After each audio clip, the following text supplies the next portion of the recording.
खरं म्हणजे मागील 2-2.5 वर्ष मला असं वाटायला लागले की एका चुकीच्या ठिकाणी मी होतो. कारण गेले 44 वर्ष शिवसेनेमध्ये काम करत असताना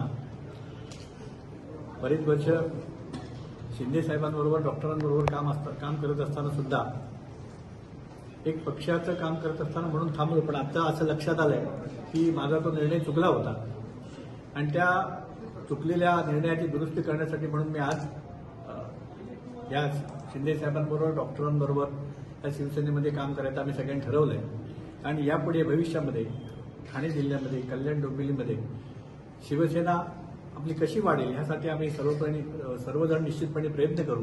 मी या ठिकाणी श्री एकनाथ शिंदे साहेब आणि डॉक्टर श्रीकांत शिंदे यांचे आभार व्यक्त करतो.